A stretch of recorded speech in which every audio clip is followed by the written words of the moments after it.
আগে আমার সমস্যা ছিল আপনার গ্যাসের সমস্যা ছিল, দেখা যাচ্ছে বমি বমি ভাব বোধ হইতো, আচ্ছা মানে টয়লেট ক্লিয়ার হইতো না। আচ্ছা বাট ওইটা খাওয়ার পরে আল্লাহর রহমতে মানে আগের সিলিকে প্রায় আপনার 90% আমি সুস্থ, 90% যাক সুস্থ। যাক, আল্লাহর আলহামদুলিল্লাহ। রহমতে অনেক ভালো একটা প্রোডাক্ট। আচ্ছা আচ্ছা আচ্ছা আমি অনেক অনেক ওষুধ খেয়েছি, আমি আপনার এন্ডোস্কোপি পর্যন্ত করছি।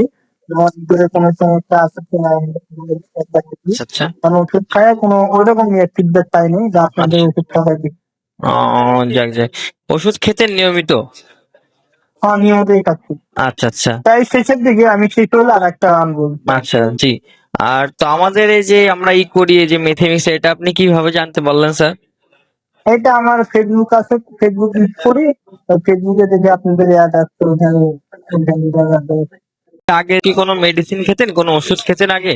হ্যাঁ অবশ্যই, আমি ইকুইলি আনার আগ পর্যন্ত আমি রেগুলার মেডিসিন খাইতাম, সকালে বিকালে 40, 20, 30 খাইতাম।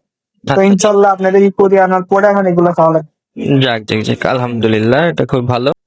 তো আর আমাদের কাছে যখন প্রোডাক্টটা নিতে আসলেন, মূলত আমরা তো সেই সেবাটা দিই, তারপরে যেহেতু আমাদের সাথে কথা বললেন, তো কথা বলার পরে কি মনে হয়েছিল তখন?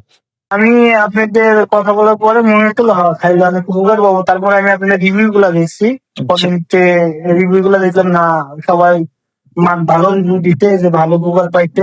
তো আর একটু মনে আত্মবিশ্বাস আসলো যে না খাইলে আসলে সবাই যেহেতু বলতেছে অনেক ভালো ভালো, তাহলে আমি নিয়ে গেছি। যেহেতু আচ্ছা, আমার বস নিতে সেহেতু আমি জি। নেই। তো যাক ইনশাল্লাহ আল্লাহর রহমতে অনেক ভালো। যাক যাক, আলহামদুলিল্লাহ স্যার, অসংখ্য ধন্যবাদ আপনাকে। স্যার যেন সবসময় দোয়া রাখবেন, আমরা যেন এইভাবে ভালো প্রোডাক্টটা আপনাদেরকে দিতে পারি, হ্যাঁ।